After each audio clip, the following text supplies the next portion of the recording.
There are more than 37,000 First World War memorials across Britain, which list the names of 750,000 men who were killed in action. They've become so familiar, we hardly notice them anymore. Yet behind every name is a story of a life cut short and a family devastated by loss. In this series, I've been linking past and present by tracking down the descendants of some of the men who died. Tonight, I'm going to do something different. I'm going to look at how the war affected the lives of Britain's women.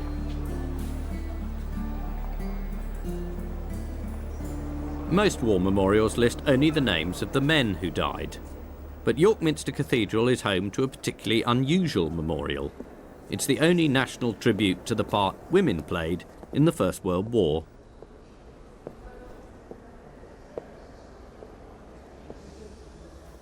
This memorial in York Minster lists the names of 1,500 British women who died in service in an extraordinary range of roles. The Women's Army Auxiliary Corps, medical women, Scottish Women's Hospitals. These are more nursing corps. Then that's Women's Legion Motor Transport, the Serbian Relief Fund, Women's Emergency Canteens. All of them played a vital role in the war effort and ultimately sacrificed their lives to defeat the enemy. It's an extraordinary memorial, but what you don't get here is a sense of scale, of just how many millions of women's lives were changed by the Great War. For every soldier killed, there was a mother, a wife, a sister, or a daughter left behind to grieve. And I think their stories are worth remembering too. We don't want to lose you, but we think you ought to go for your king and your country. God bid you so. In the 4 years following the outbreak of war in August 1914, Britain sent nearly 6 million men to fight. Back home, wives and mothers could do little more than wait and hope that they would return. But hundreds of thousands never did.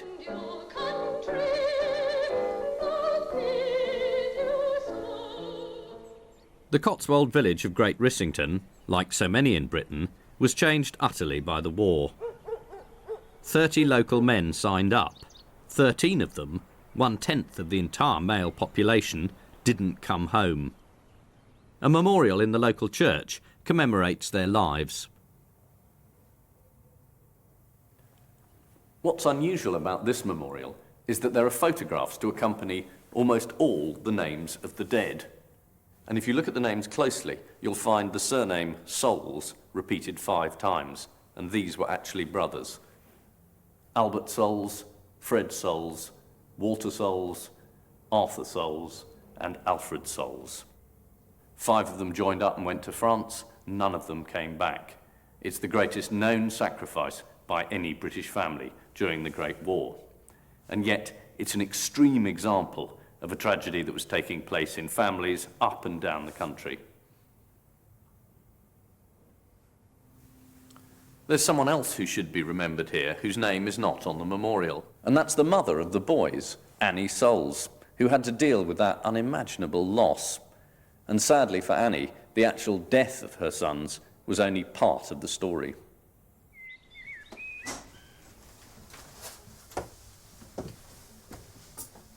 Hello.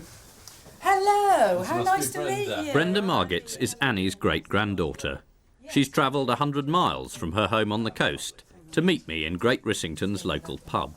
So you're Annie's great... I'm Annie's great-granddaughter, yes. Amazing. And supposedly, I look like her. Oh, really? And this is Annie there.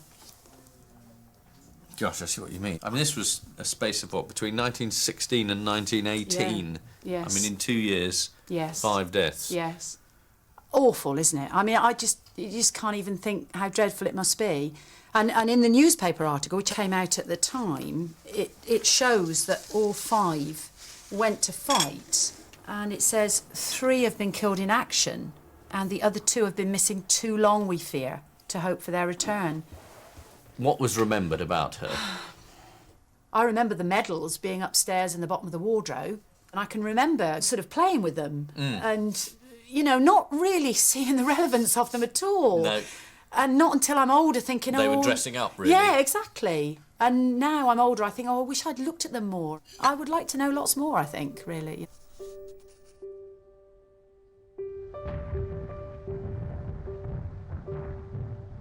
Annie's youngest son Albert was the first to enlist and the first to die.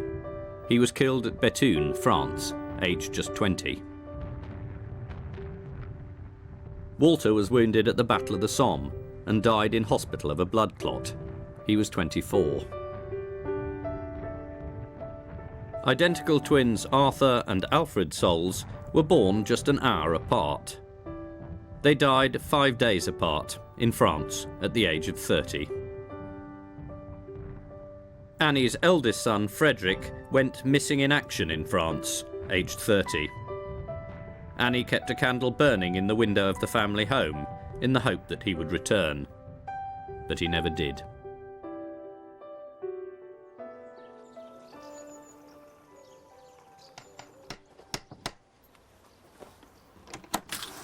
Each time one of Annie's sons died, she received an official telegram delivered by hand. Hello, lovely to see you. No. This is Ian, Ian Hislop. We've come to meet James Lazenby, whose mother, Ruby, was the postmistress who had to carry out that awful duty.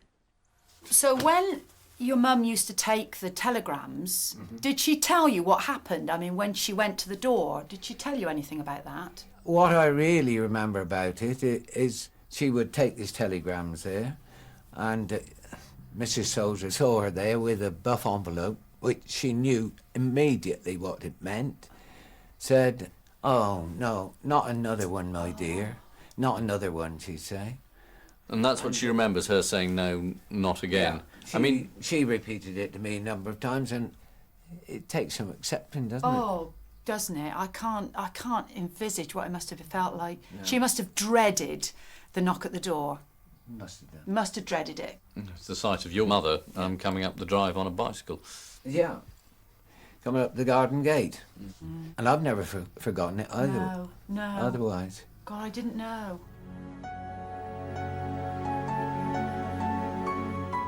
You might think that in a village as small as Great Rissington, there would have been great support for Annie Soles after her loss. But what actually happened made her misery worse.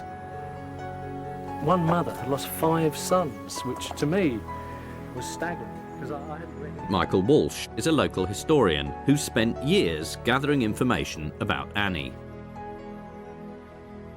The Soles family left Rissington soon after the war because Annie Soles had been upset by poison gossip that she must be well off with the pensions of 5 dead sons. Oh.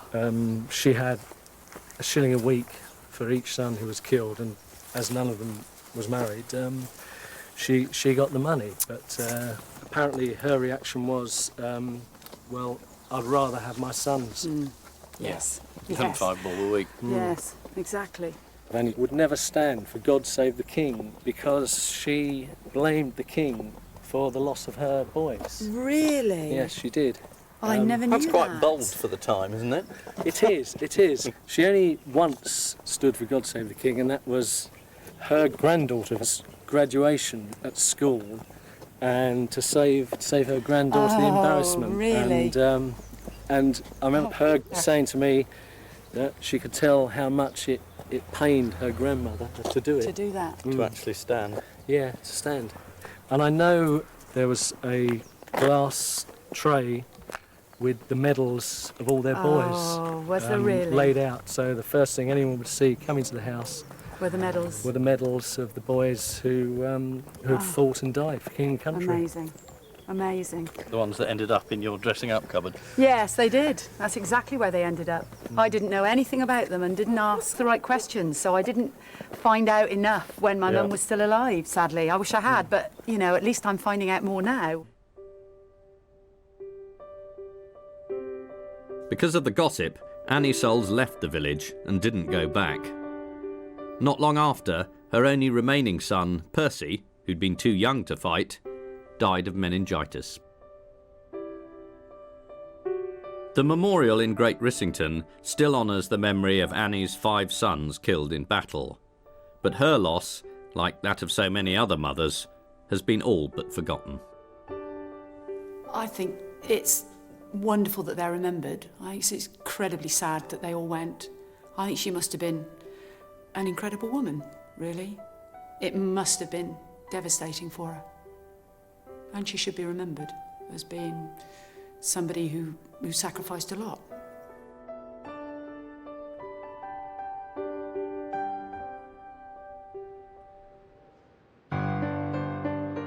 Millions of women like Annie Soles, were losing their sons, husbands and brothers on an unprecedented scale. But in this war, it wasn't just men who were dying. For the first time, women were targets of the enemy.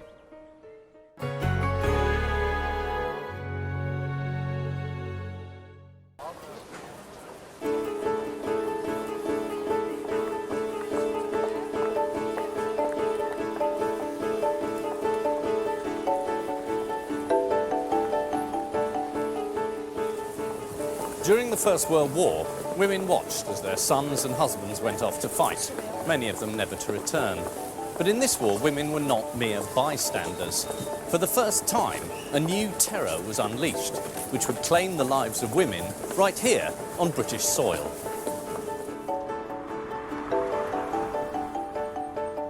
In Walsall Town Hall near Birmingham, there's a memorial to one of the town's most well-respected citizens, Mary Slater. She was killed on the night of the 31st of January, 1916.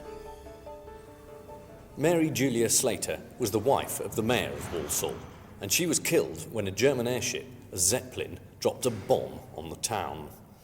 The plaque reads, Mary Julia Slater, mayoress of Walsall, died from injuries caused by a bomb dropped in Bradford Place by enemy aircraft. She was commemorated because of her position, but in a way her story represents all the other women, and there were hundreds of them, who were killed by Zeppelin raids, but who were not remembered.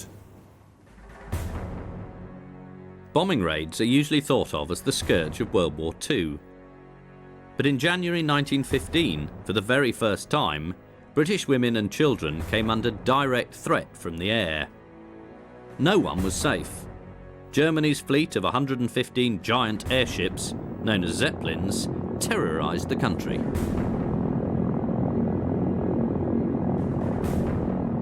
On the night of the 31st of January 1916, a German airship hovered over Walsall and began to bomb the town.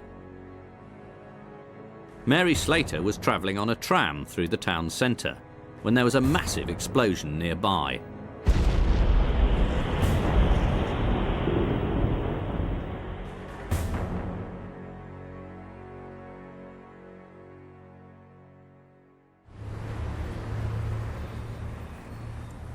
Mary Slater's granddaughter, Julia Hicks, still lives near Walsall. I've arranged to meet her in Walsall town centre to see the exact spot where the bomb fell. Is this where the tram was then? Yes, the tram was just there and my grandmother was on it at the time, and she was travelling with her sister and her sister-in-law. The glass was blown out by the force of the bomb that was dropped from the Zeppelin just there. Right. And so she was injured, and her sister and sister-in-law were not. They were all right. How extraordinary. So I think it was shrapnel that hurt her. Right, from the blast. From the blast, yes. And she ended up on the pavement. She was on her way to mayoral duties at the time, and she'd just become mayoress. She'd been mayoress since November, and this was January. Right, And it just a happened. couple of months. Yes, and she was taken straight to hospital, and someone went and told her husband, who was the mayor obviously, Yeah. that there'd been this accident, and she was taken off to hospital, but she never recovered. She was well enough to tell everybody about it, told her Right, husband she all about described it. the incident. She described the incident, yes. And yes. then died. Yes, 3 weeks later. At Mary Slater's inquest, the coroner expressed outrage that an unprotected woman had her life cut short by a barbarous act of the enemy. The Zeppelin raids were designed to terrify the British public and undermine morale. Instead, they fueled anger against the Germans for the deaths of defenceless civilians. I think it's very sad, particularly, that she survived for those 3 weeks. Probably now she might have been saved with modern medicine, but that's the way it was in those days. Yeah, and there was nothing they could do. No, nothing at all. High on the wall of a nearby nightclub is an unusual reminder of the incident.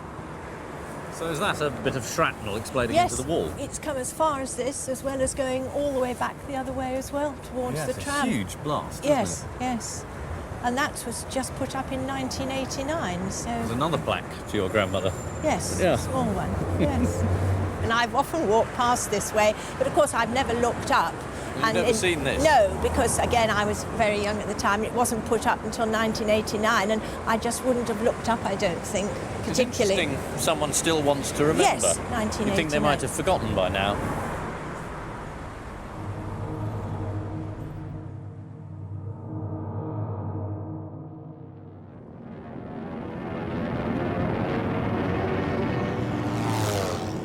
By September 1916, Britain had fighter planes powerful enough to shoot the Zeppelins down in flames.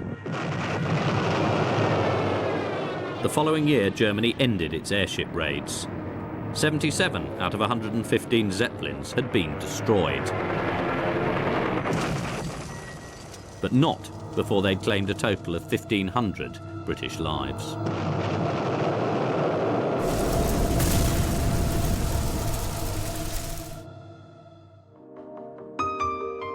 Direct threat from the air wasn't the only danger women faced. With the men away fighting, many women, particularly those in poorer parts of the country, were left vulnerable to exploitation, not from the Germans, but from their fellow countrymen. This is the War Memorial in Govan, in Glasgow, a district best known for its shipyards, and it was here that during the First World War a lot of the battleships for the Navy were built. But the men of Govan also joined up to fight, and this memorial is erected in their memory. It actually says, in memory of the men of Govan.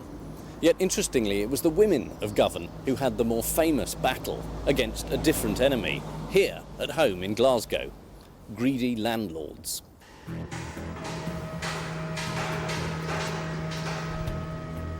As people flooded into Govan to help build the battleships, local landlords realised they could make a quick profit and raised rents dramatically.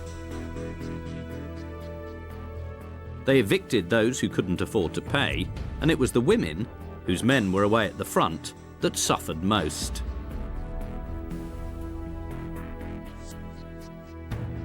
But one exceptional woman, local resident Mary Barber, was determined to fight the unscrupulous landlords.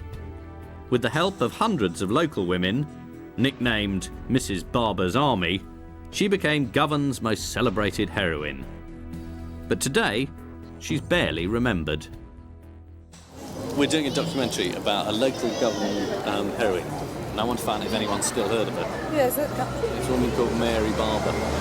Mary Barber, do you know what I mean? No. First World War. No. Have you ever heard of a woman called Mary Barber? No. From the First World War? She No. led a rent strike. I think I just I was told she was a local heroine. She was, aye. Right, and I've just wondered if anyone still remembers her. I know who you've talked about now, My husband's grandmother it was mentioned that she had been in the rent strike. Oh, really? Had taken an interest in it, yes. Wow, do you think she was one of Mary Barber's army? Do you think she... It's possible, you know, but I don't know much, honestly, I don't know much But he about was it. proud that his grandmother had been one of them? Yes, yes. Mary Barber was nearly 40 when war broke out. A mother of two, she lived in the tenements of Govan, where housing conditions were amongst the worst in Europe. Dave Sherry is a local historian whose family lived in the same tenement blocks as Mary Barber and her army of women. So what were they like then? I mean, they've been tarted up a bit now. They would, inside they would be massively overcrowded. There would be certainly 340 around. Yeah. And in slum conditions people were living in, overcrowded, right beside the factories, the noise, the smells, the fumes. Despite terrible living conditions in the tenements, greedy landlords increased rents by up to 25%. When a tenant couldn't pay, bailiffs were sent in to seize their possessions and throw them out on the street.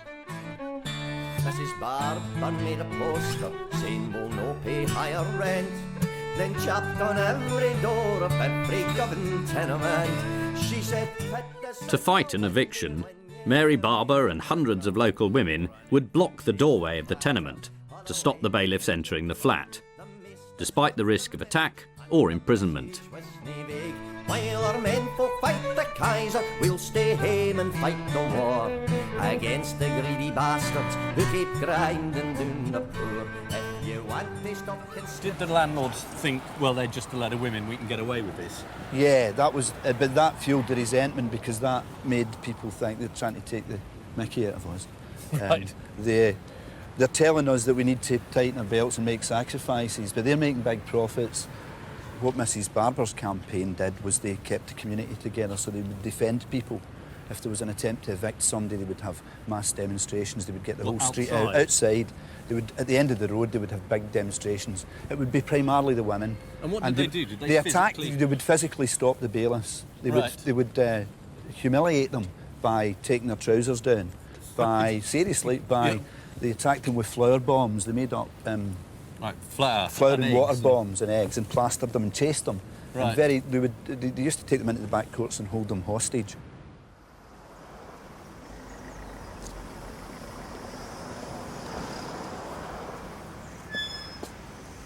I've come to meet Mary Barber's granddaughter, also called Mary Barber. She's lived in the same house in Govan all her life.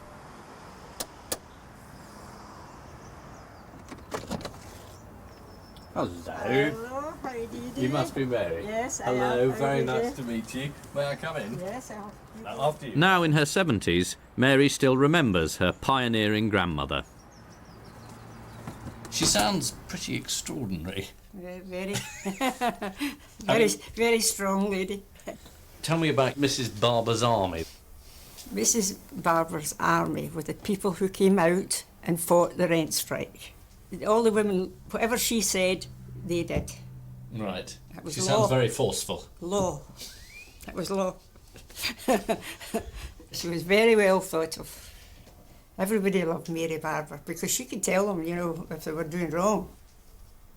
It is remarkable. It's a solid wall of women. And I mean, the Union Jacks flying. This is a sort of respectable protest. Didn't the police intervene? No, there were too many of them. You couldn't do anything, really, you know. There were too many women there. Yeah. And they put up a good battle, and they won in the end. It just shows you can do anything if you stand together. Within months, the rent strikes had spread to other cities across Britain. Soon, Mary Barber's campaign had stoked up national outrage at the unpatriotic landlords. On the 27th of November 1915, the government was forced to pass a new rent law, freezing rents at pre-war levels.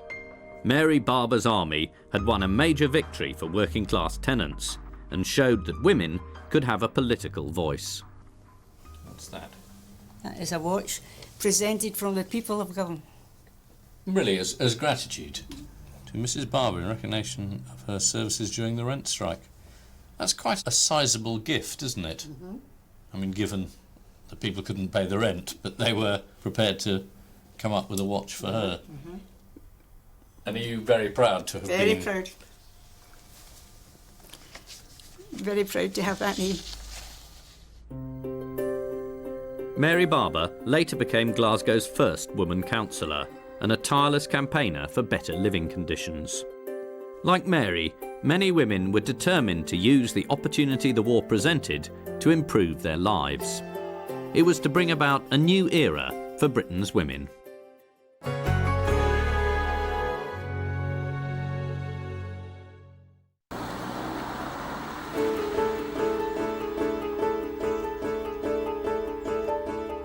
Despite the horrors of World War I, it brought with it a new kind of freedom for Britain's women.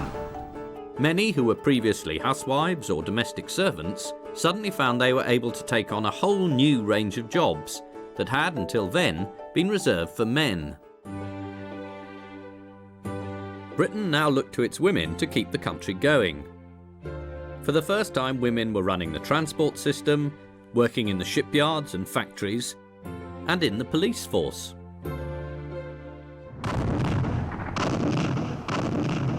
Overseas, the bloody trench warfare showed no sign of abating, and in order to keep fighting, Britain needed a constant supply of shells. It was now up to the women to produce them.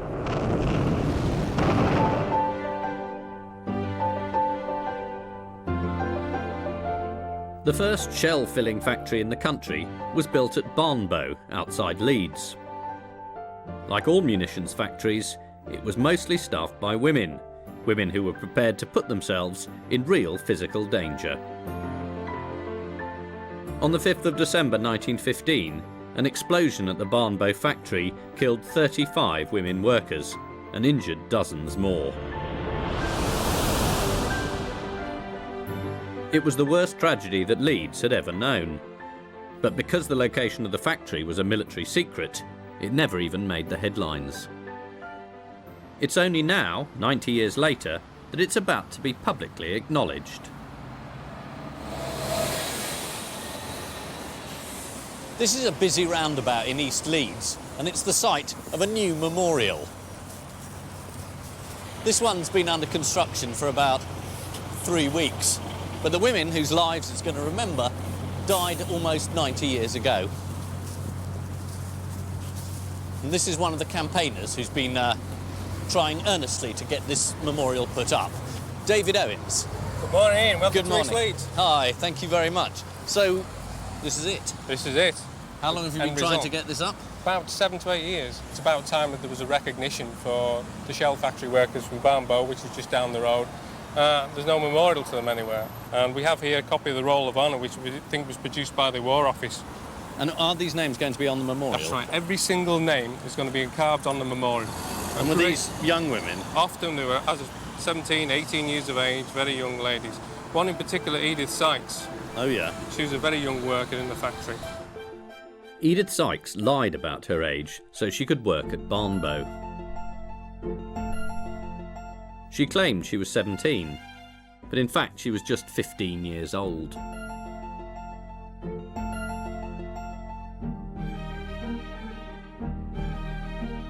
Every day, Edith made the short train journey from her house 4 miles away to work at the Barnbow factory. Now rolling farmland is all that remains of the old site. The munitions complex covered a square mile and employed 16,000 women working in shifts round the clock. Known as Barnbow lassies, the women manufactured more than 3,000 tons of shells for the front line every week. One person who knows a great deal about the lives of Edith Sykes and her fellow workers is herself a latter-day Barnbow lassie. After a long career making tanks for the British Army, Carol Smithies is now a Barnbow historian. Hello. A Barnbow lass. Well, of a sort, yes. No, very nice to meet you. Very nice to meet you. Now, is this where it happened? Well, sort of, but before we get round to where it happened, I've just got something to show you. Oh. Do you give me a hand to get this out of the car? Blimey. And what exactly is that? Well, I'm going to tell you when you get it out for me. Right, it's quite heavy. Well, that is a modern-day equivalent of a 4.5-inch artillery shell. And the importance of that is the big explosion at Barnbow in 1916 was caused by a 4.5-inch artillery shell. One of these? Well, one equivalent. If you think about that packed full of TNT, and it exploded in a contained room. What, full of other shells? Yep, set off a chain reaction. You can imagine the size of the explosion. It must have been vast. Oh, it was huge. So this is exactly like, dangerous. for them, being in the trenches and getting a direct hit. Oh, yeah. I mean, just as dangerous and as grisly. Yes, yes. They were filling these up with very nearly boiling TNT, which looks just like very thick custard. And it was ridiculous. It was sort of a bucket and jug And then you filled it up. Screwed the top on, and if it didn't screw on properly, you banged it down with a mallet. But it didn't have that in at the time, even so. And presumably the custard stuff was poisonous. Oh, very poisonous. TNT is a toxic material. Jaundice, that's the obvious effect. Did they all get it? Well, not all of them, but a lot of them did, and that's why they were commonly called the Canary Girls. Because they were all yellow? Yeah, yeah. Little now remains, but a 1915 map shows the exact layout of the old factory buildings. You see the farm over there? Yeah. That's Shippenhouse Farm. They actually used it for a herd of 120 cows. And the reason they had them, there was an idea, a theory, that if you fed a lot of milk to people who had TNT-related jaundice, they get better. Oh, yes, so they kept the cows solely for that reason? That's right. That's about 300 gallons a day, I think they produced. It didn't really work. It was only a theory. Oh, really? It didn't actually cure it? Not as far as I know, no. Yes. Well, it really must be down here somewhere. Yeah. Well, we're going to turn right to see what... Working in the factory may have been dangerous, but it was significantly better paid than traditional industries such as cotton or wool. Many young girls were prepared to take the risk for the newfound independence it gave them. Did they have any fun? I mean, was it a jolly place to work? Well, from what people have told me, very certainly. The girls who were packing the shells, which are being filled up in these rooms, used to write their names and addresses in chalk on the side of the shell before it got sent to the front. What, as a message to the soldiers? Oh, very definitely. I think what they hoped was maybe the soldier would write home to them, and maybe when he came home on leave, he'd take someone out. My father was in the Royal Artillery in the First World War, and when I was a little kid, I remember him saying to me that when they were unpacking shells on the front, there were some very cheeky messages chalked on these shells by the munitions girls, he said.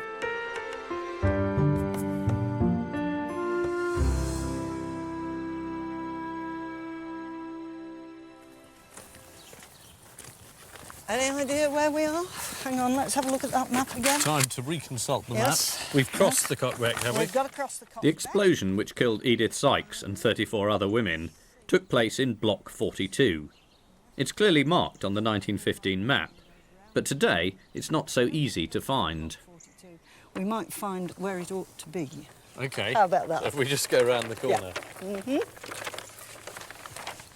This is probably as close as we can get to Block 42. So come and have a look. Somewhere here, on the 5th of December 1916, a Tuesday, at the beginning of the night shift, a 4.5-inch shell, about that size, exploded in a contained room, and it caused a chain reaction. 35 women were killed here. And that's something to think about, isn't it? You've done a lot of work recreating the lives of these lasses, and you've rediscovered where it was. But why do you think it's so important to remember them? Because without their work, I'm not sure that Britain would have won the First World War. You cannot fight a war without the equipment. You could not fight a trench war without an adequate supply of shells. That's what the women here did. And some of them, as we have seen, gave their lives doing it. I've arranged to meet up with several of Edith Sykes' relatives who still live in Leeds. That's a photograph of Edith. Right. No, she looks quite jaunty, really. Yeah, she looks just like my dad. Oh, really? Kathy, Graham and John all remember how important their great-aunt's sacrifice was to her family. Gosh, she was very young to be working there, wasn't she? She was, yes. And her sister worked there as well. Same, yes, yeah. She was Agnes. The older sister. The older sister. Agnes, who was 2 years older than Edith, only survived because she was off sick with flu the day of the disaster. So what happened? Was there a funeral? Yes. We had another relative that was stationed, that was in the army and is stationed at York. And for some reason, I don't know, he managed to get a gun carriage. Really? So Edith's coffin was on the top of a gun carriage? That's right, Yes. and took her to the cemetery up on the gun carriage. So they were saying, I mean, as a woman, this was a military funeral, you know. Of course, yeah. Well, yeah.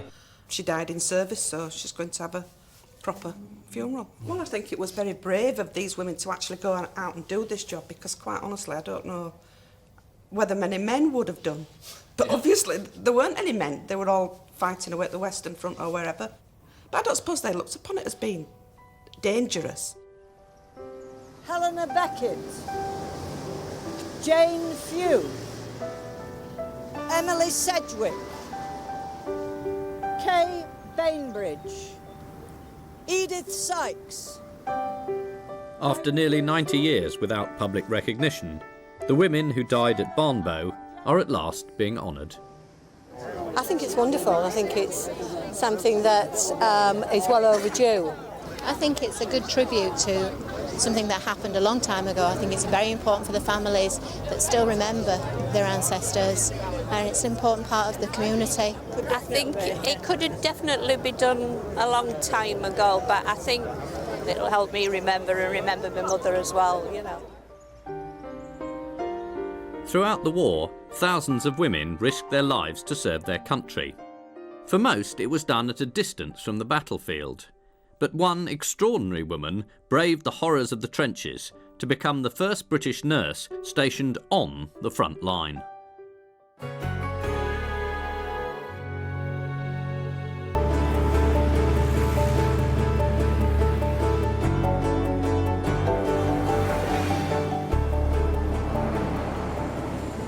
Throughout Britain, memorials like this one at Hyde Park Corner commemorate the men who fought on the battlefields. But now there are very few reminders that women were there too. Thousands of women worked in vital support roles, such as clerks, nurses and ambulance drivers, but almost always safely behind the front lines. But one remarkable woman defied convention and found herself in the thick of the fighting. Elsie Knocker, known to her friends as Gypsy, was already a fully trained military nurse when war broke out. Nearly 100,000 British women served as voluntary or professional nurses during the war. 6,000 of them, including Elsie, worked close to the battlefields. Elsie's great-granddaughter is Juliet Bristow. Juliet and her family have got together to compare what they know about Gypsy. Where's the word gypsy come? Well, she belonged to something called the Gypsy Club, which was a motorbike society, and that's how she became quite mechanical and got involved with the ambulances before the war, I think. Yeah. And I think the Gypsy name must have come from... It's a nickname. Yes, I think it's a nickname from that.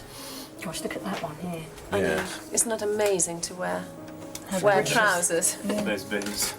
She's very tall, isn't she? She's apparently my height. Elsie found that the war enabled her to flout the conventions of traditional feminine behaviour. Just a month after the war began, Elsie headed for the Belgian front line, where she teamed up with another young nurse, Mary Chisholm.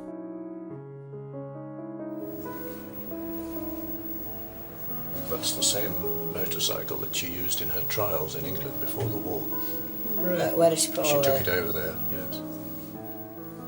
Juliet has tracked down some rare footage of Gypsy and Mary Chisholm at the front. Amazing, isn't it? Look at the state of the buildings.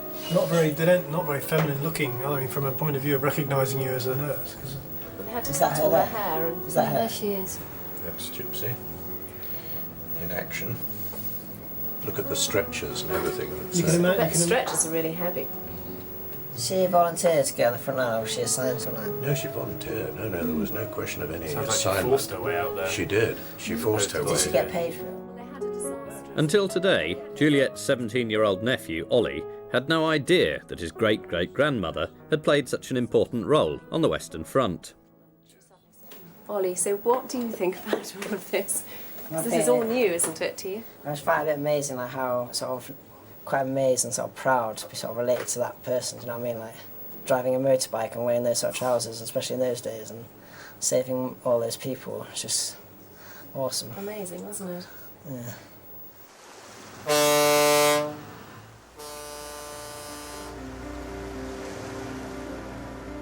Juliet is crossing the channel to see for the first time where her great-grandmother served and to find out how Elsie ended up closer to the trenches than any other woman.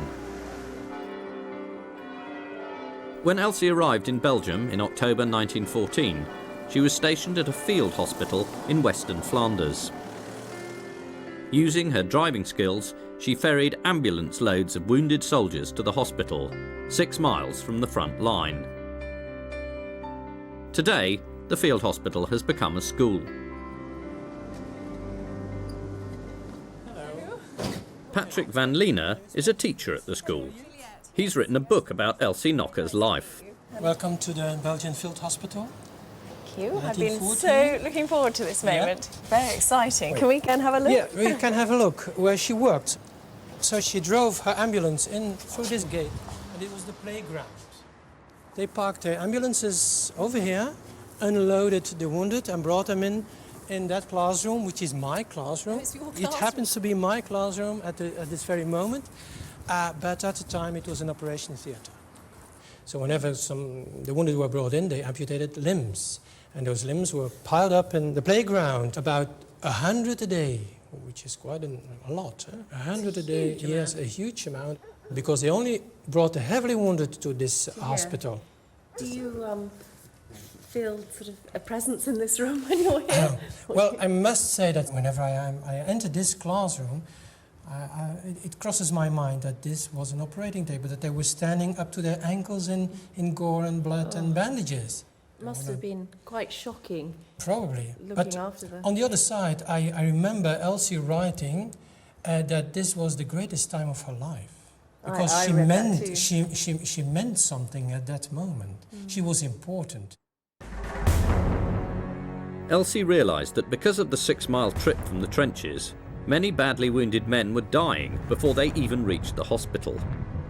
She decided that to try to save the lives of more men, she should treat them on the battlefield. Elsie and her friend Mary Chisholm headed straight for the front line, setting up their own emergency treatment station in the village of Pervez.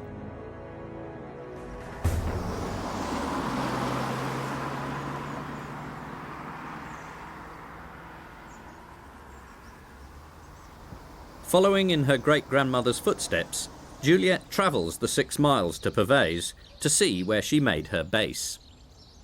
I can't believe we are here. This is it. This is the cellar house of Pervez. This is just incredible. It's like not coming home, but sort of. Well, imagine being the here whole in 1914. story's come to an end. Yeah, October. The original house was destroyed, but this is the site where Elsie and Mary set up their pioneering emergency centre in December 1914. The front line, which was just 50 yards away, is now marked out by a cycle track.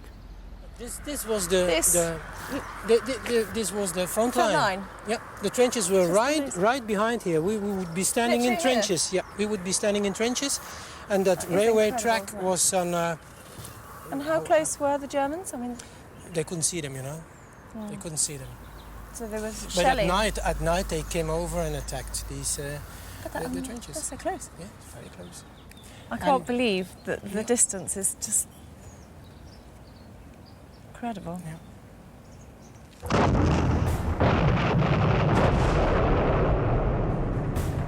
The house in which they set up their treatment centre was in constant danger of being shelled, so the 2 women moved into the cellar to nurse their patients. Look, hello. Nice to meet you again. Although the original house has gone, the cellar where Elsie treated the wounded soldiers still exists. I can't believe this. So we're going up to the cellar. It's quite scary. This is so moving. Is this the original entrance? Yes, it is. So is it? It's tiny. Yeah. I thought it would be enormous. I didn't know. At the time there were 2 rooms, of course. There's one they slept in, and there's one they took care of the wounded. It's amazing, isn't it? And Elsie was quite tall, so it must I was have going to been say she must have been my yes, height. Yeah. So it must have been very hard work just to get the wounded down the stairs. And the house was shelled, and there were direct hits on the house, but never in the cellar. Maybe the cracks are still there to prove it. Yeah. It's amazing that they never got really hurt during those 3 years. I don't know how they avoided it. I mean, they must have been very, very lucky. But in April 1918, Elsie and Mary were injured in a gas attack. They were sent back to England to recover. Their days as frontline heroines were over. I can't believe my great-grandmother's done all these things that I didn't realise she was so important, but obviously she is. I don't think I'd be able to do it, and I think she felt there was a need for her to be nearer the people who were really being shot at, and they needed a caring hand closer to the action. But I think she was probably quite a modern person and wanted the respect that a male doctor would have. She could do a similar job, if not better. Elsie Knocker was one of the lucky ones. Her name isn't to be found amongst the lists of women who died serving their country. But all of them helped change the place of women in British society. Although the suffragette movement had been put on hold during the war, there was a growing recognition of the contribution women were making. In January 1918, for the first time, British women over the age of 30 were given the vote. Full voting rights were still 10 years away, but the move towards equality had begun.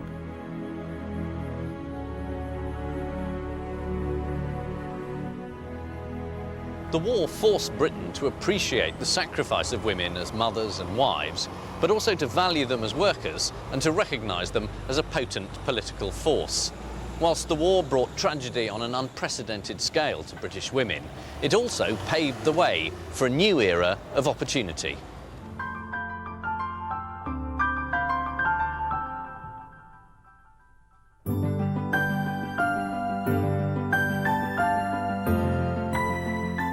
Channel 4 has created an online database of the names on Britain's First World War memorials.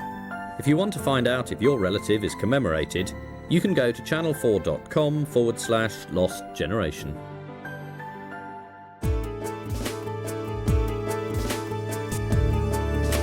Footage of the Holocaust and the attack on Pearl Harbor painstakingly upgraded and coloured. Catch this week's graphic chronicle of the apocalypse, the Second World War, Saturday at 8 on 4. Next tonight on More4, in the first of 2 time teams, they're tramping through the forest mist, searching for a lost medieval castle. Where is it?